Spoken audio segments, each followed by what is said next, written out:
Grabe, di ba? Magkano yun? 1,000, 2,000, 2,500, 2,500. Ano yun? May pag ganun pa sa ano, sa ulo. Ano yun? Tigas, no? Ay, mukha mo, Stella Kimbo. Grabe, di ba? Naman. Bakit mo sila papagalitan? Kung wala kang tinatago, Stella Kimbo, hindi ka dapat matakot na humarap sa April 1, April 2, at saka April 3 na oral argument sa Supreme Court. Yun, hindi naman kami pinanganak kahapon. Di ba? Para sabihin namin na, ay putang ina, mali pala kami. Hindi pala talaga legal yung vote buying. Ano, tanga? Di ba? Maaari matotolonggis nyo yung iba. Maaari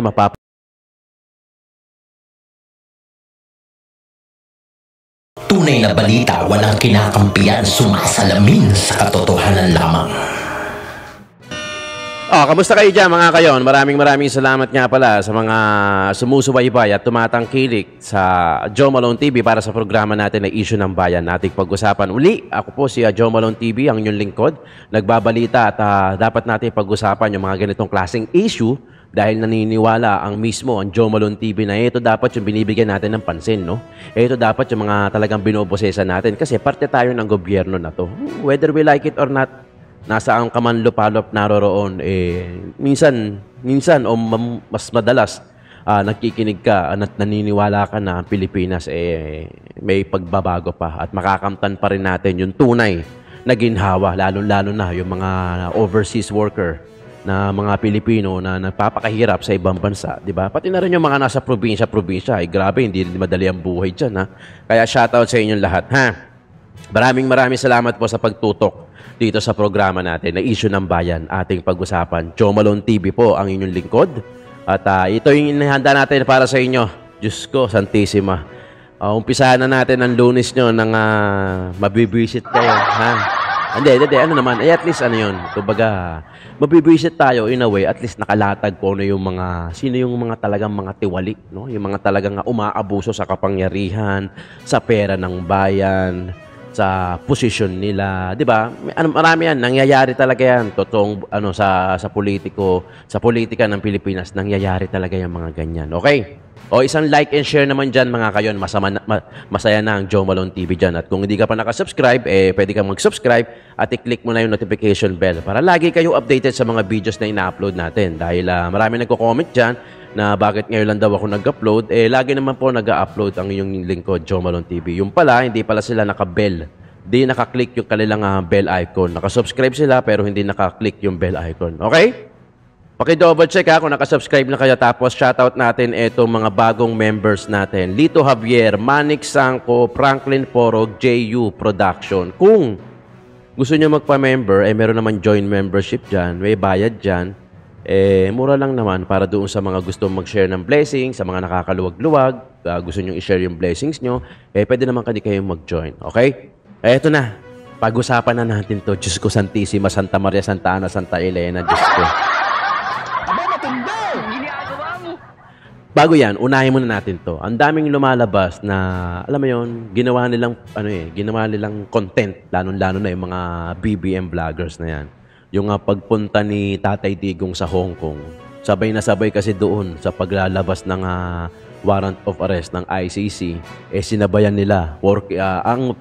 Alam nila na may event si Tatay Digong sa Hong Kong, pero sinamantala lang nila yon. Siguro, malamang, na gawin nilang itapik na kesyo tumakas na daw si Tatay Digong at papunta ng Hong Kong. Tatakas ka, pupunta ka lang ng Hong Kong, 2 oras lang biyahe siya. Diba? Hindi, ano yun content yun. Ginawa nilang content. Kaya lang ang problema, nagmukha silang tanga. Diba? Nagmukha silang mema na may mai-content lang. Diba? Okay. Pag-usapan natin to. Nakita ko lang to sa TikTok, as you can see naman. Chinky Luistro. Nakakatawa po ang joke nyo. Aba, hindi ko alam pero mukhang namimigay ng pera. Diba? Panoorin natin to. Mga kayo, isang like and share naman dyan. Masaya na ang Joe Malone TV dyan. At supportahan nyo rin yung mga tulad natin, political vlogger. Supportahan nyo din kung paano nyo supportahan si Tatay Digong, si VP Inday Sara. Ganun din naman yung ginagawa natin. Sana masuportahan nyo rin ako through pag-subscribe, pag-click ng bell icon, at huwag mag-skip ng ads. Yan, importante yan. Maraming salamat. Panoorin natin to.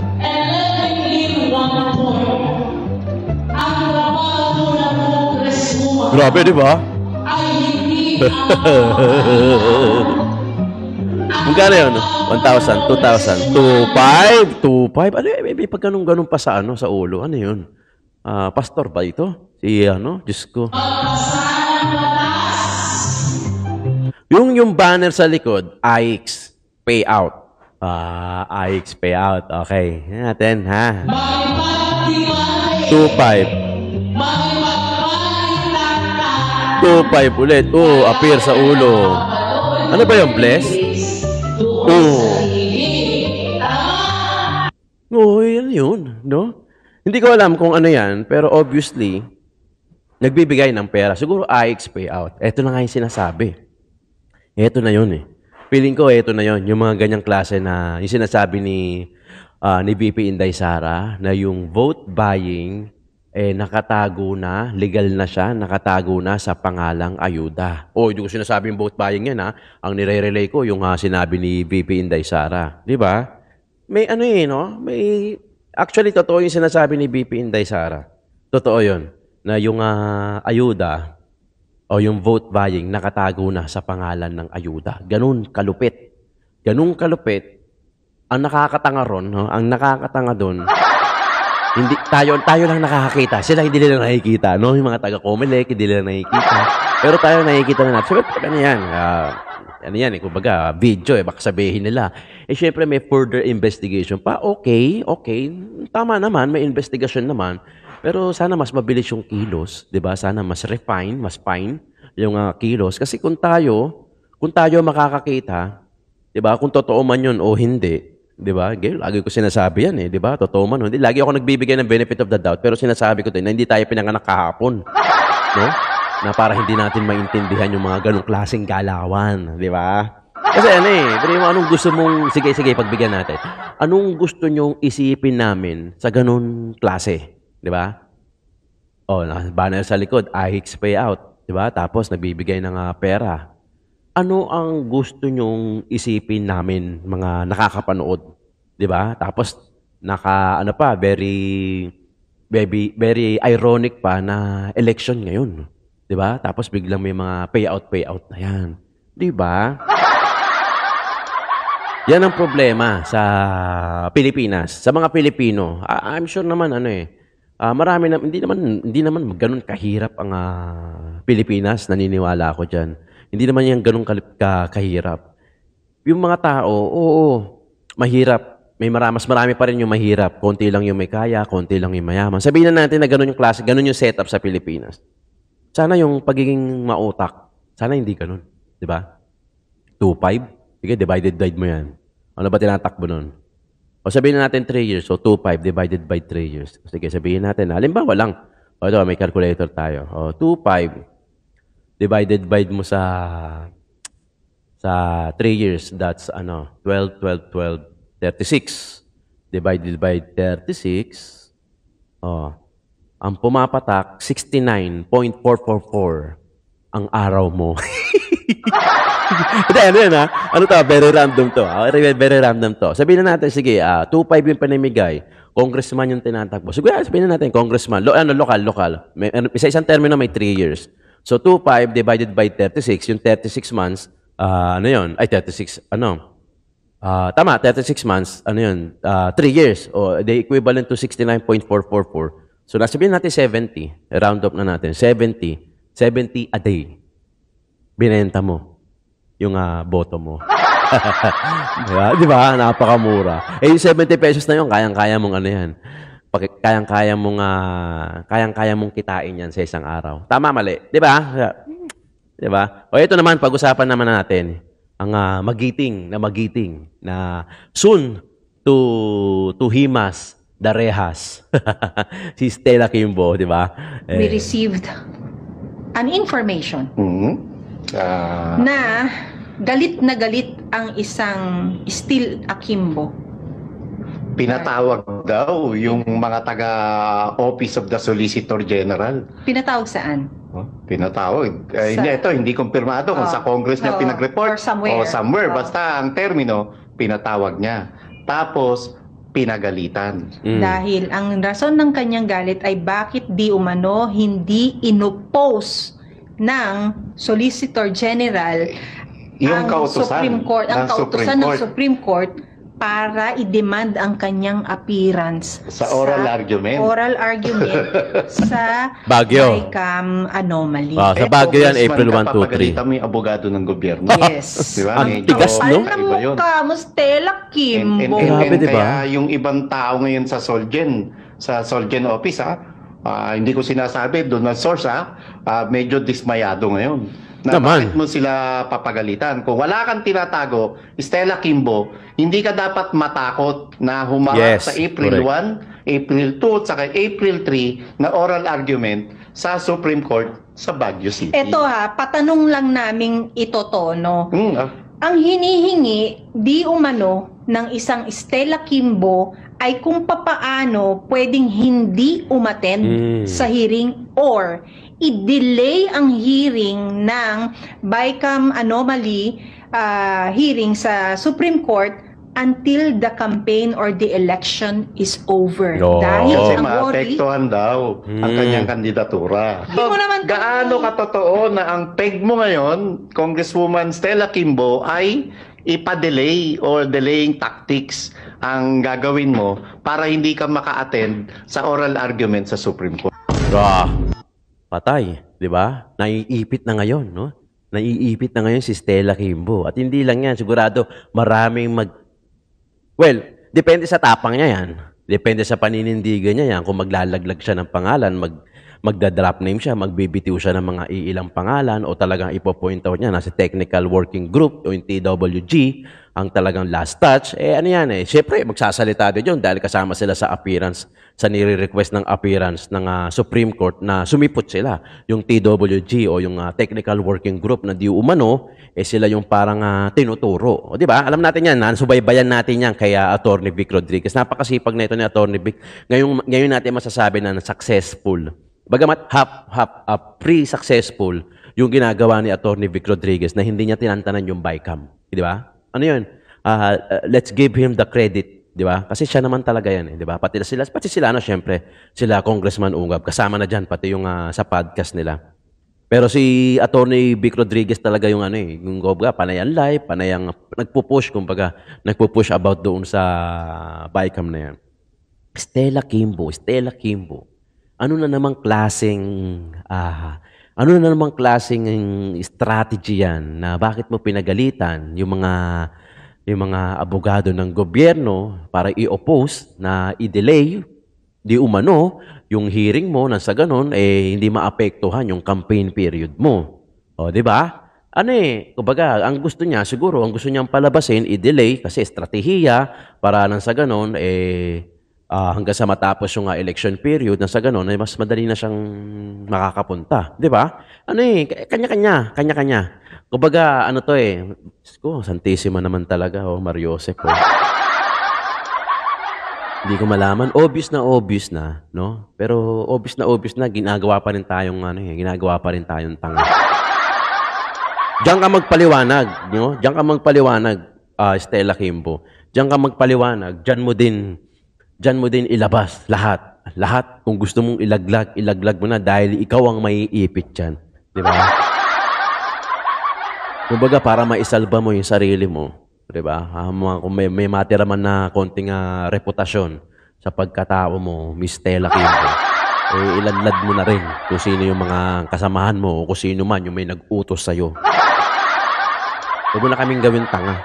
Huwag mo na kaming gawing tanga yung mga Pilipino. Lalong-lalo na yung mga bumoto sa'yo, mga taga-Marikina. O, di ba? Hindi, totoo yan. O, totoo. Kasi ikaw na di ba? O, ang swerte ni Saldi ko kasi nag-resign o tinanggal. O, tapos ikaw ang pinalit. Tuwan-tuwa ka kasi ang ganda na posisyon mo. Ikaw yung chairman. O, tapos eto na, dikdikan time na. Dikdikan time na. O, tapos ngayon, laki ng galit siguro na ito kay Attorney Vic. Attorney Vic kasi, bakit pinush-push mo pa yan? Di ba? Hindi namin mabili yung mo, yung posisyon mo, yung pagkatao mo. Bakit bibilin? Pera ng taong bayan yan, di ba? Kayo lang naman talaga yung mga hayok na hayok sa pera. Di ba? May lumalabas pa nga dyan sa mga ang gagaling talaga ng yung Stella Kimbo na nasa tricycle lang, may kasamang bata. Kumbaga yung transition, hanggang sa iba't iba na yung bag, iba't iba na yung relo. Maraming nagsisirculate dyan sa social media. Ayoko kasi masyadong mag-grab sa social media, lalo-lalo na pagka, syempre, mahirap pag kailangan, kailangan hindi fake news di ba? Nang sa ganun, yung may ipapasa ko sa inyo, hindi rin fake, di ba? Mahirap, ayoko magkalat ng fake news. Kailangan reliable din yung source natin. Nang sa ganun, pag pinansa ko sa inyo, kinascade ko yung istorya, yung discussion, ay pinag-uusapan natin dito, kahit papano, alam natin na di kalidad yung basihan natin. Diba?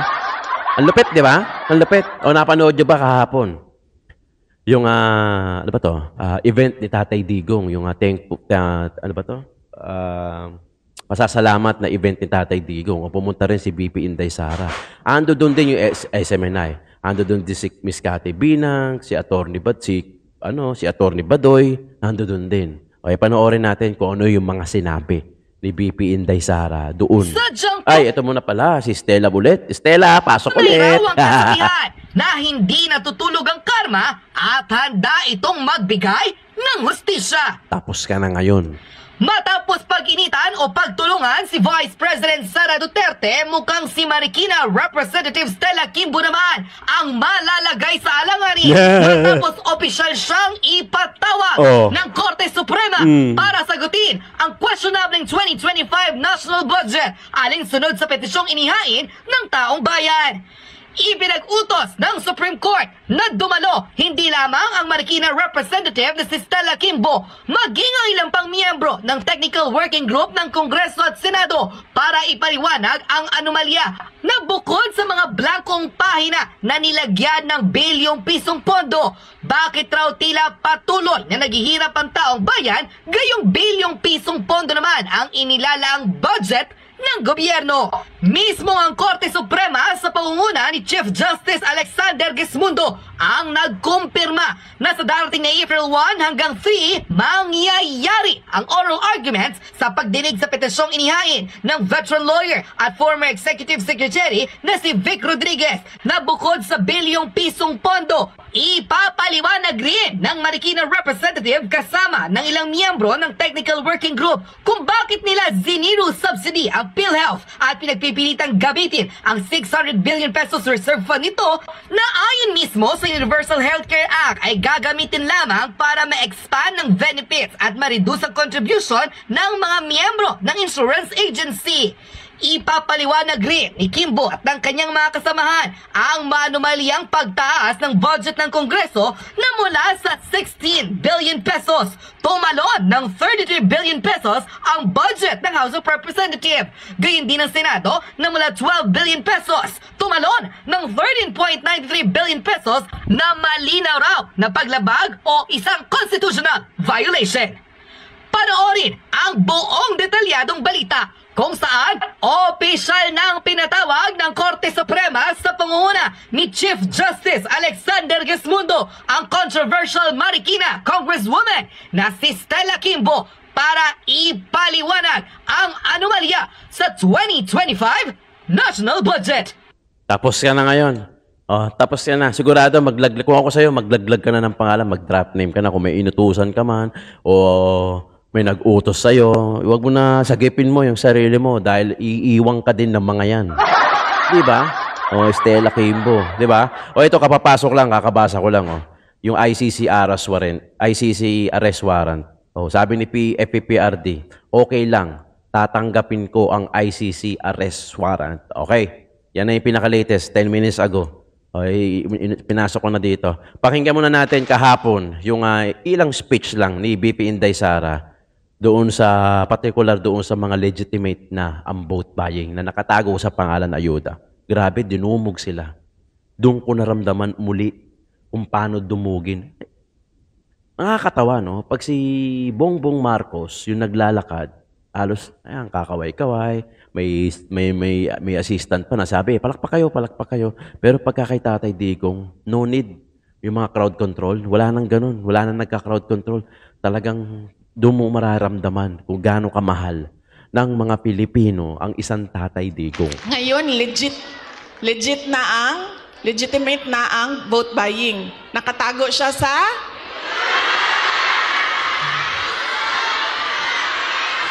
Yan na, ma'am. Nandito na tayo sa topic na gusto mo, ma'am. Ayuda. Ganun na ang mga politiko ngayon.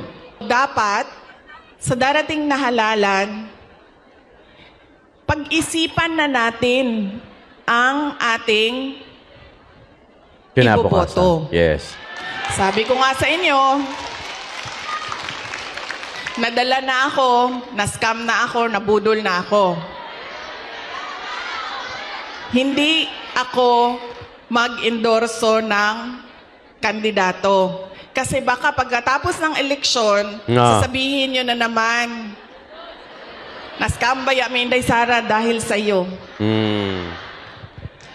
Ang gagawin ko para sa inyo, sasabihin ko, ano ba ang kailangan nating gawin as voter? Ano? Una, huwag natin ibenta ang boto natin. Yun ang dapat. Yun ang dapat. Diba? Ngayon, legitimate na ang vote buying. Nakatago siya sa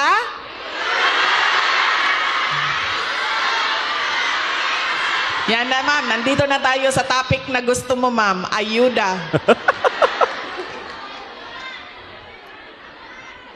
Ganun na ang mga politiko ngayon. Bibigyan ko kayo ng example, ha, ng experience ko sa mga pagbibigay ng ayuda o vote buying. Noong barangay election na nakaraan, bago lang, tinanong ko yung isang kaibigan ko, ano bang ginagawa mo na suporta sa barangay candidates?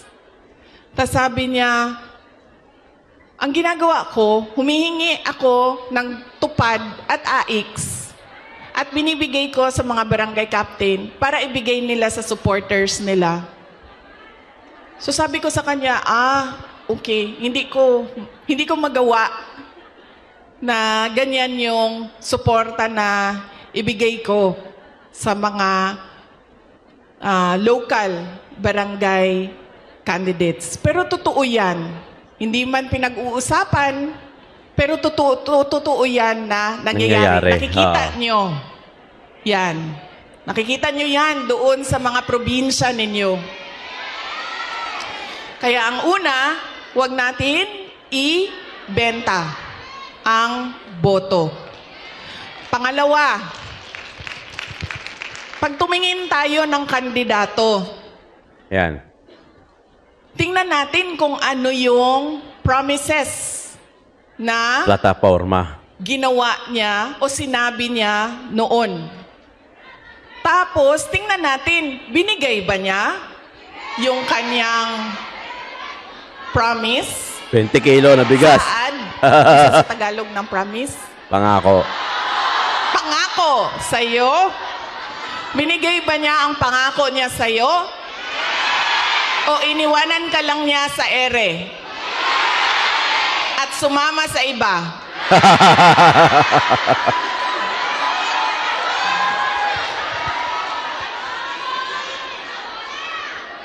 Ganyan. Ang pangalawa, na kailangan natin isipin. Itong kandidato Ganda na ito, ni BP, paulit-ulit no? ko na to binoto, Ano ba sinabi nito noon? Ano bang nagawa niya? Ano bang rason niya? Bakit hindi niya nagawa? At ano yung mga totoong nakikita ko na nagawa na? Diba? Diba? Huwag niyong pagbili yung boto nyo. Huwag niyong ipagbili. Kasi ito lang yung pagkatao natin. Ito lang yung kapangyarihan natin for so how many years? Na 3 years, 6 years. Ito yung pagkakataon na may ibabalik ulit sa atin yung kapangyarihan na kung saan magluluklok tayo ng matino ng kandidato na ang iisipin ay yung taong bayan, yung sambayanan. Di ba?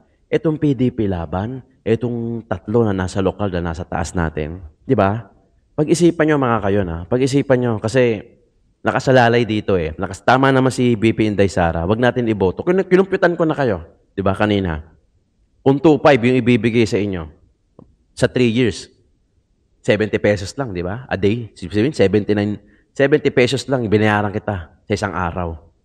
Di ba? Kayang-kaya mong kitain yun. Di ba? Ba't mo bebenta ng 2.5? Hindi ko sinabing sample lang yan, ha?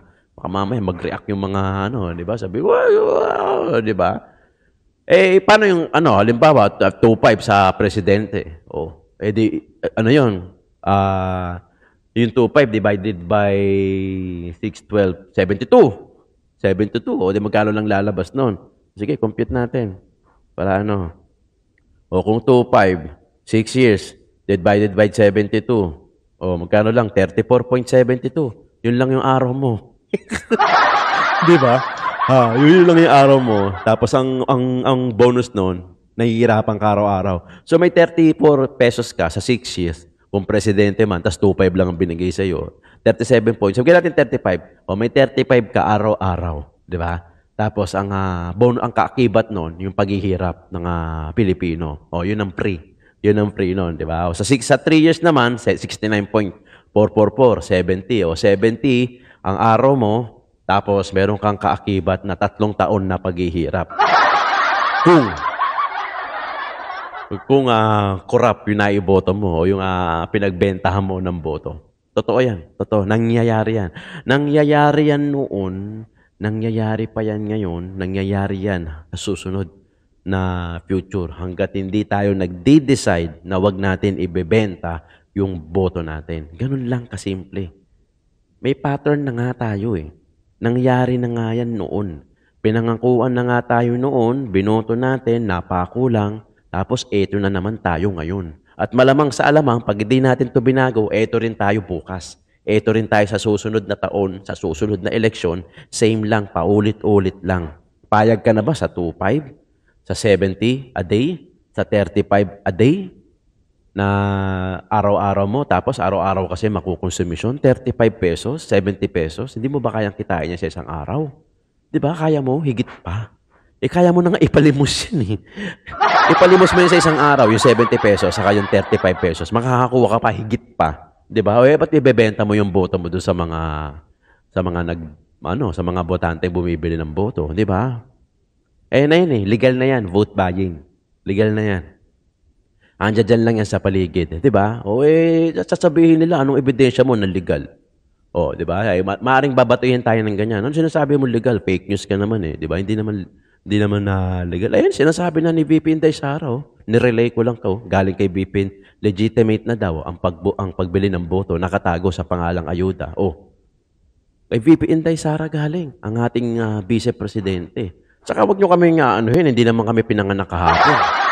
Di ba? Para sabihin namin na, ay putang ina, mali pala kami. Hindi pala talaga legal yung vote buying. Tanga? Di ba? Maaari matutulonggis nyo yung iba. Maaari mapapaniwala nyo yung iba sa social media, pero hindi lahat matutulonggis nyo. Kahit nasabihin nyo anong ebidensya nyo. May nakita ba kayo na bumili kami ng boto? Oo, wala kami nakita. Pero hindi naman kami pinanganak kahapon. Diba? Nagbabalat kayo lang yan. Kumbaga, nakatago lang. Nagbabalat kayo, pero ang totoong intensyon, vote buying pa din talaga. Hindi kasi bibirahin tayo niyan eh. Di ba? Bibirahin tayo niyan ng mga taga-Comelec. Anong ebidensya mo na sinasabi mo na legitimate yung vote buying? O meron pa rin vote buying? Ayan, sabi ni VP Inday Sara, Tsaka hindi kami pinanganak kahapon para hindi namin malaman yan. Huwag nyo naman kaming gawin tanga rin. Diba? Huwag nyo kaming gawing tanga kayo. Diba? Hindi, kasi nakakaano na yun. Pag hindi natin gagawin to, wala namang gagawa nito. Diba? Sino gagawa nito? Ilan lang kaming political vlogger na may yag balls. Diba? Anong pagtatapat nila? Libel case na naman. Diba? I-intimidate ka sa ganun. Kasuhan ka namin, libel case. O kaya, i-shutdown yung channel natin. Diba? Ganun lang, pang-bluff nila. Counter punch nila. Ganun. Diba? Kung di natin gagawin to, sino na lang? Habang buhay na lang ganyan. Kung di natin pag-uusapan yung mga ganitong klaseng issue, paano nyo malalaman? Diba? Mapapanood nyo naman din to sa iba. Gawin na natin. Magsama-sama na tayo magbalita ng mag-expose ng mga katarantaduhan nila. Nang sa ganun, maisip ng mga hintulog pa, maisip ng mga hindi pa aware, ng mga ayaw mga ilam, na oo nga no, putang ina, habang buhay na pala tayong ginagago na ito mga politiko na ito. Di ba? Hindi kasi, may intindihan ko noon. Noon, walang social media, walang cellphone, walang mga gadgets. So, pag sinabi mong, putya, binigyan ako ng pera niya, no, sabi siya daw iboto ko. Tapos, pwede ka pang gawin sinungaling noon. Asan na ebidensya mo? Wala naman. Kasi wala pa naman CCTV noon, wala pa naman mga cellphone noon. Bunganga lang. Nakakita mo lang, mata lang, di ba? Tapos ipapasa mo, makapangyarihan yun. Di gawin ka pang sinungaling, ikaw pa nakulong.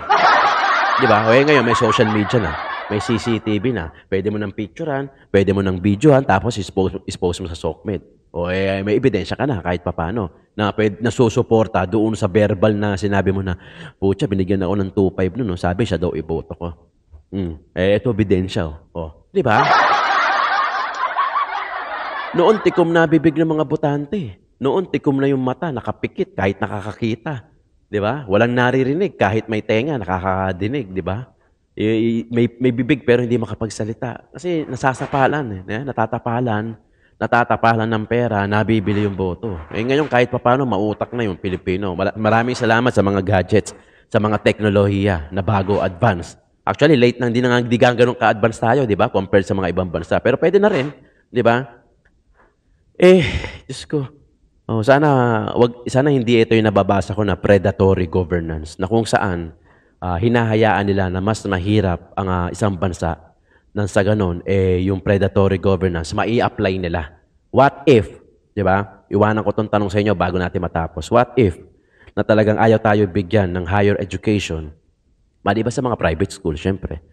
Ayaw tayong bigyan ng higher education, so we don't ask why. So para hindi tayo maging matalinong mamamayan, hindi tayo binibigyan ng higher education. What if, talagang sinasadya nila yung mangyari sa mga PhilHealth issues, sa mga medical na issues. Nang sa ganun, umasa lang tayo ng umasa sa ayuda dahil wala ka ng iba mapagkunan. What if ganun na nga? Predatory governance. Nabasa ko yan sa isang book. Actually, meron akong PDF dito. Nabasa ko yan sa isang book. What if ganun na nga? So, we don't ask why. Hindi tayo maging matalino. Di ba? Walang proper education kasi hindi binibigay. O kung meron man proper education, hindi quality yung education. Nang sa ganun, paglaki natin, para pa rin tayong walang alam. Para pa rin tayong inosente. Di ba? Totoo, nangyayari. Di ba? Alam nyo yan. Alam ko nagagets nyo ako. Maaring hindi ganun detalyado yung mga explanation ko, pero nagagets nyo ako, di ba? Nagagets nyo ako. What if ganun na nga talaga yung gustong mangyari? Di kawawa naman yung mga Pilipino. Puro self-study na lang tayo. Paano ko yung taong yun? Walang kakayanahan para makapag-self-study. Di ba? O kaya tinatamad. Gaya namin, kahit paano nanonood, iba't ibang mga sources, kaya ibang-ibang information, wave of information pumapasok. Kaya nalalaman namin. Paano ko yung iba? Wala. Games lang. Facebook lang. Di ba? Maraming salamat mga kayon. Issue ng bayan nating pag-usapan. Joe Malone TV.